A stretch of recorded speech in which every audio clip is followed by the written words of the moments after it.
Conquest is one of the games I want to try first, and with that, I chose an army based almost entirely off of one model in particular. And, of course, somehow, I chose Infantry Horde once again.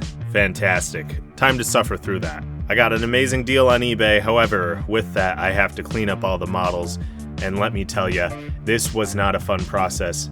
Building the models and cleaning them up is my least favorite part, and I gotta say, whoever assembled these, bless them for selling me these for so cheap. But it was almost barbaric. This person left large chunks of the sprue still on the model. They were covered in mold lines still, and sometimes there were just these weird deep gashes. It was upsetting to say the least. So that's, I suppose, the price that comes with a eBay army. A little unlucky, but very cheap. With the magic of editing, I'll speed up this horrendous process to where they are based and primed. Ta-da! Oh, isn't that cool? So, today, in this video, I'll be painting up a little peasant, the flag bearer, and my little leader of the squad, a burgomaster or something like that. This entire process is going to be quick and dirty. They're just peasants.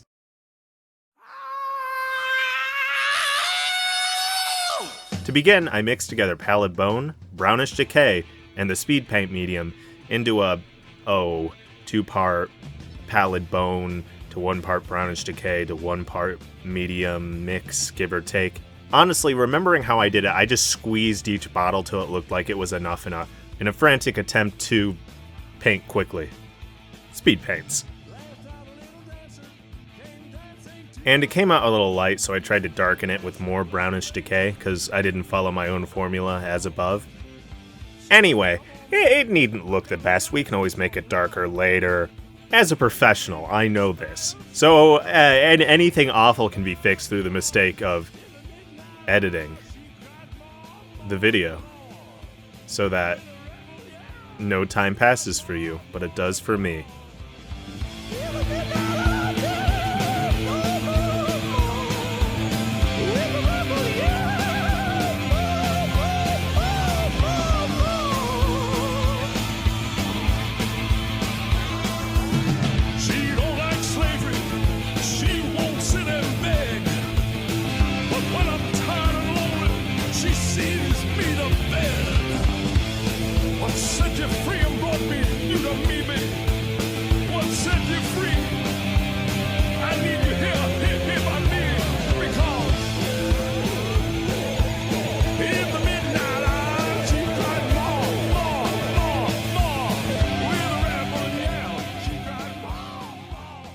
From there we go to APF, Imperial Navy. Now this gets slathered all over the leader's body. You can see just slapping it on there, getting this process done real quick. This is the base layer. Things are going to go over it. This don't matter.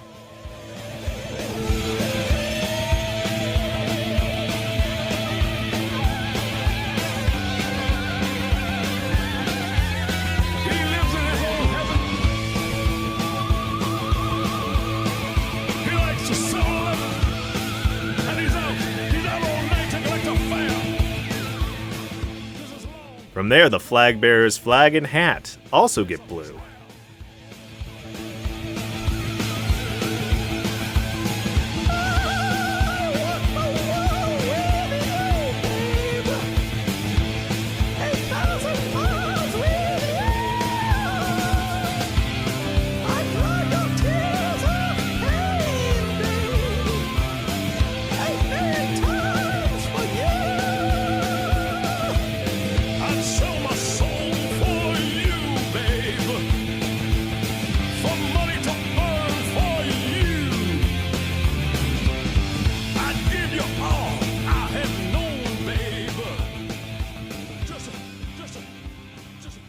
Oh, whoops.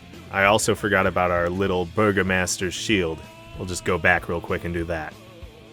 Now, while that first coat of navy dries, it's time to go on to oak brown, and we start with the peasant. Now, all wood on all of these models gets covered in it. So, you know, his spear, his little shield. Eventually we'll go onto the flag bearer's flagpole. Once again, quick and dirty. You can see me just slapping this on. It's super wet, super pigmented. It goes on there just fine. And with that, By the time we're done, the blue is just about fine for another coat. So I take Imperial Navy again and do a second coat on the flag bearer's flag.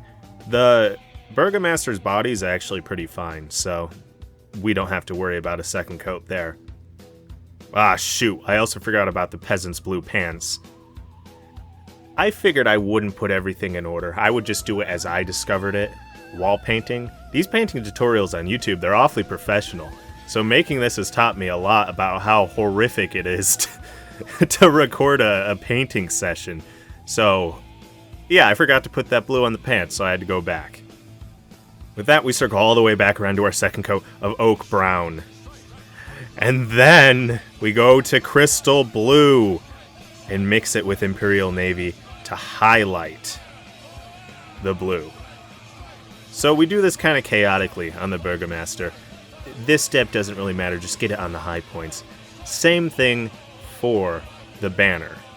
Now that's a little more tricky though, it's a lot more flat. So aim for the top, aim for the little folds, and should be good. Because these layers are a lot thinner, they dry very quickly, so by the time we're done, you go to pure crystal blue. So we dot this crystal blue on the puffy parts of the Burgomaster's vest. It's okay, we can be a little messy, we can always go back and clean it up right now if need be. In the wash step, this will look a hell of a lot better. We also do it on his shoulders and some other big sticky out parts. Then we get onto the flag bearer, and this is a more delicate operation. So we turn the brush sideways to highlight the raised parts of his hat, and do the same thing for the banner. And with this, we begin to play a little more with all the paint on our palette to get the nice, right amount of highlights on this banner so it doesn't look too dark in some places, too light in others. Oh, that's a process. You gotta fight with it. Come on, Queensbury rules. And also, we highlight the peasant's pants. Alright, then we take some desert yellow, mix it into the oak brown, and do some very scratchy highlights on all the wood, especially the shield, to give it that little wood grain feeling, right? And there's no surefire method to do this. Try to flatten out your brush and scrape it against the paint. Almost like dry brushing it on, although a little more gently, as if you were to do that with a stiff brush, it could scratch off the paint, and just be careful. Alright, moving on to their skin. So I take good old Bugman's Glow and apply 2 thin coats to each one. And while we're at this, let me just say, I do not like the Army Painter Fanatic Dorado Skin and Barbarian Flesh. I tested them out on other models, and they were too bubbly, they were thin, they didn't apply very well. I suppose they were pigmented, but yucky. I really didn't like them, long story short. See that little mistake I made?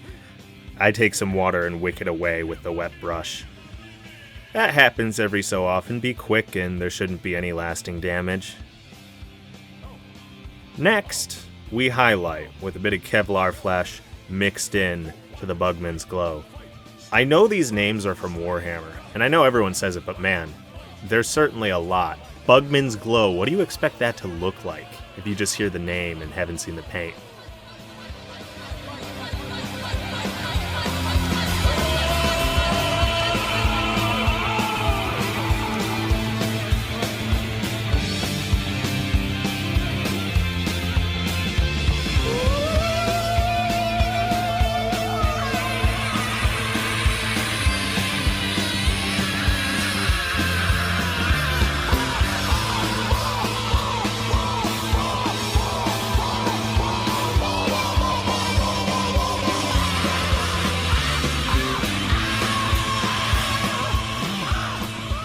Anyway, then we highlight finally with pure Kevlar Flesh on the noses and tops of the cheeks.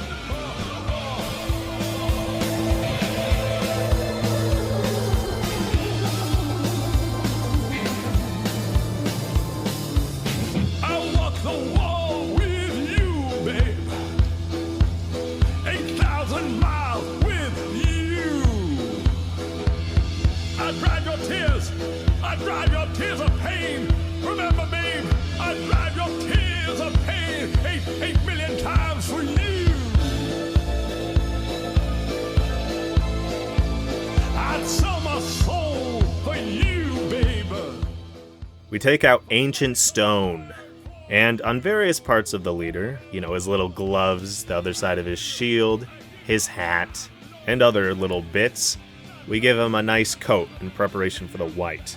Once again, 2 thin coats. And it should be noted, my color scheme for my 100 Kingdoms army, the guys these peasants are a part of, have a color scheme of white and blue. Or at least that's what I've chosen. That's the nobles' color. So all the peasants, most of them have blue pants, and then the guys who are a little more in charge, like the burgomaster or a flag bearer, get a little bit more of the noble colors on them.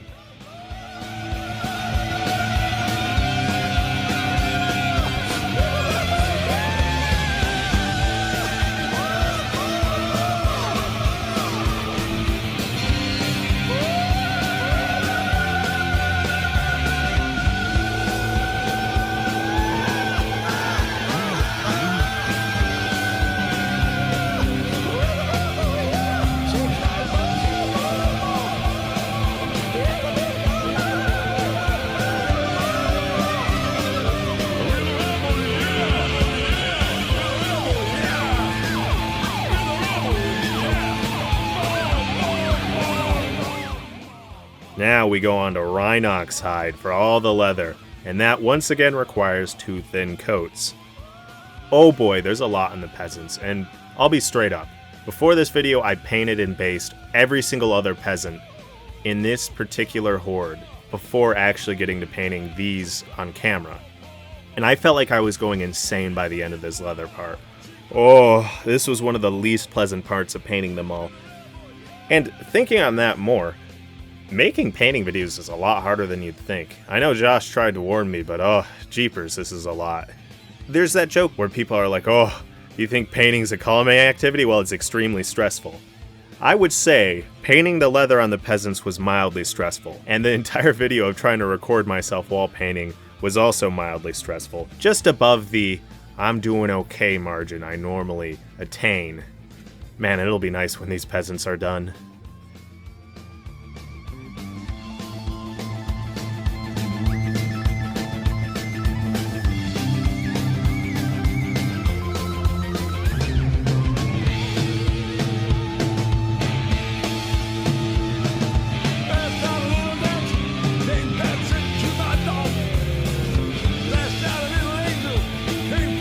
On the floor. She said, come on, baby, I got a license for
So with that, we mix a little bit of desert yellow into the Rhinox hide and do some highlights on all the leather. This is way easier than the 2 thin coats that we had before.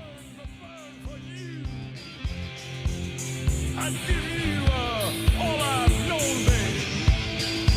Just to have you hear about me, because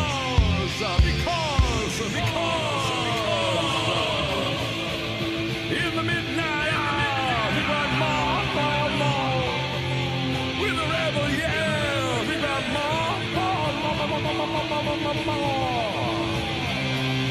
In the midnight hour, with the rebel,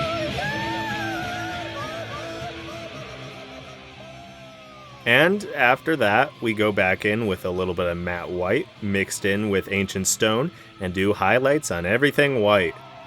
Woo!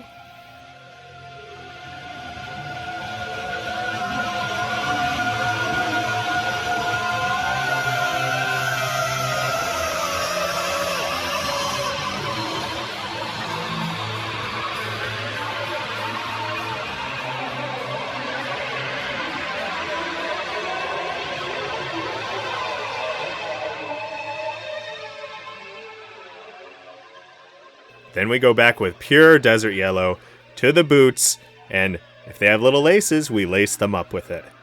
Also, we go onto their beards. Now, I wish I had painted all of my peasants with blonde beards, for no particular reason. In any case, we want them to look a little scrabbly, so I would recommend just tapping it on, tip-tapping it, so it's not quite even, but it looks good enough in that regard. Kind of like, these guys, they're decently shaved, but once again, they're no nobles styling their magnificent stashes to look great. These guys know they're probably going to die pretty quickly, but they're still going to run out for king and country. So they shave decently. Just dab it on.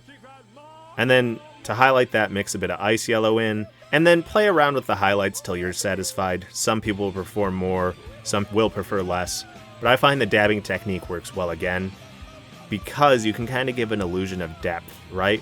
If you make tiny little ovals, they're like lines, but a little more ovally, a little more stippled on there.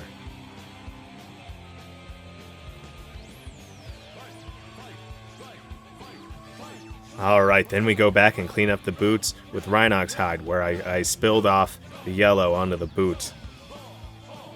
Then we get to Iron Warriors, and we paint all the metals with this color. Got my metal brush, I changed out my water for new water, and I begin applying 2 thin coats. Oh, I also have my metal milk. This is to keep me sustained through painting metal, because I really don't like painting metal. Let me tell you a little bit about that. There are some barbarians that use one brush for everything, and I can't comprehend doing that. Metallic pigments, the metallic flakes, get in to the very roots of the brushes and annihilate them. Have separate old brushes for painting on metals, please, for the love of all things good. Now, you might just say, Sam, do non-metallic metal.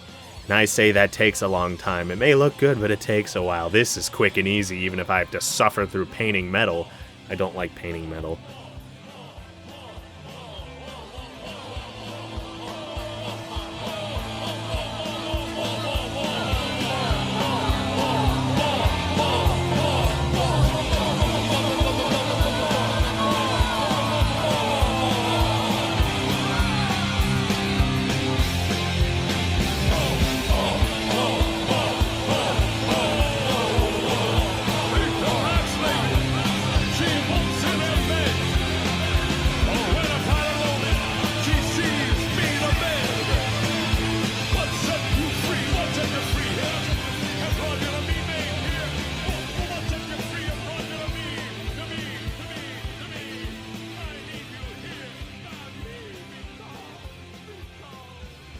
Well, from here, we're gonna highlight it with, man,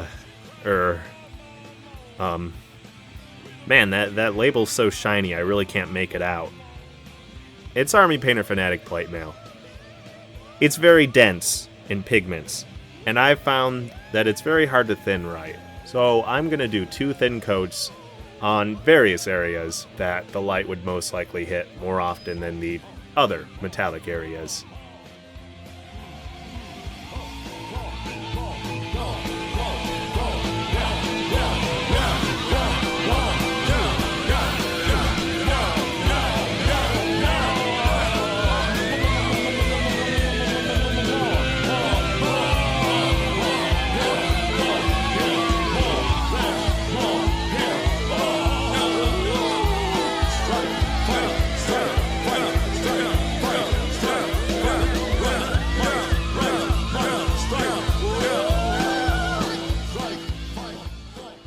With that done, we put our metal brush away, we finished our metal milk, and we thoroughly rinse out our cup and fill it up with new water so that the metallic pigments do not infect our nice brushes. And it's time to clean up. There's not, thankfully, too much to do. If there were more models, well, this would be a bit more of an ordeal. Or rather, it was a bit of an ordeal before we got to this recording point. But I'll do it off camera. We grab dark tone wash. I like to do my washes at the very end. I'm sure you've noticed it by now. It hides a lot of the mistakes. It's quick, and man, it's a feeling of instant accomplishment, of you being done. So with that, we use this wash on every single metallic piece, and the leader's blue. I'd like to think that his little coat's slightly better maintained than all the rest, so darker is better in this situation. Still a little dirty looking, but better than the others.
Then we take soft tone, which is not very soft. I did have to thin it with some water. And this went over all of the white, kind of making it a dirty cream color, a cream color, a coffee with cream color, a coffee with too much cream color, a creamed coffee color.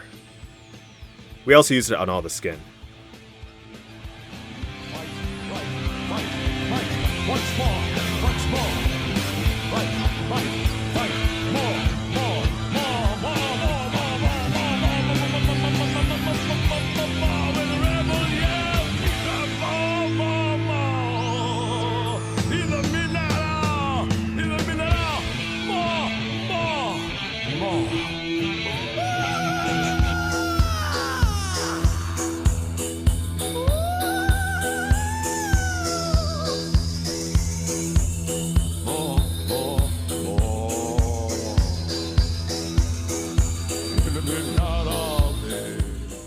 Then we take the beast itself, strong tone.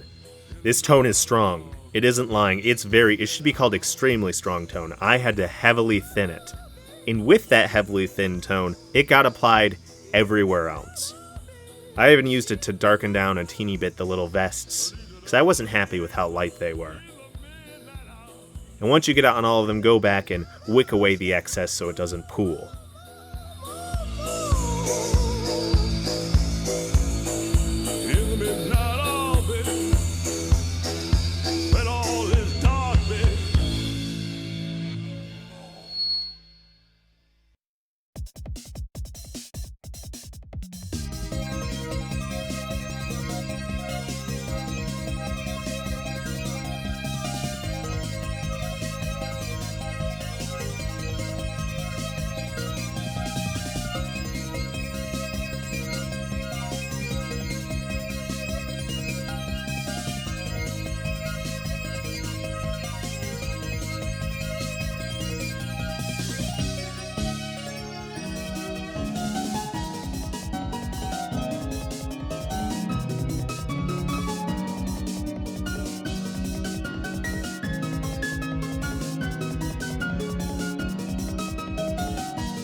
Ah, look at the little guys. They're not dry, they're wet and gleaming.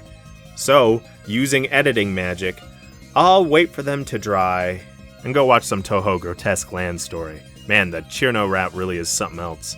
But after one episode of that, I come back and they're not dry, so I take a little nap instead. It's really hot out and it wasn't very restful. Upon getting up, a little groggy and annoyed, I look at them and say, this is good. I based them off screen because I can, and I left them to dry overnight.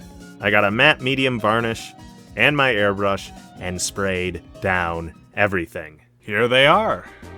They're good enough tabletop quality. Good enough to run headfirst into contested points and contest them. They're certainly not winning any awards, but I will say the basing goes a long way to make these look pretty good. And with that, I also did try another scheme with these brown-coated fellows. It wasn't my favorite, and I'm gonna be quite honest, I didn't want to strip them of paint and restart, so they'll add a little bit of variety to the horde. With that, we have 12 peasants done and 20 more to go. Woo! Time to take a little break, paint a few other models, and read a little bit of Shadow and Claw. It's pretty good so far. But with that, thanks for sticking around till the end. I now understand why the other videos only have one model being shown to be paint. Or two. It was a lot to squeeze these all in.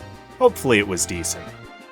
With that, I've been Sideshow Sam, and I hope to see you all in the next one. Bye-bye!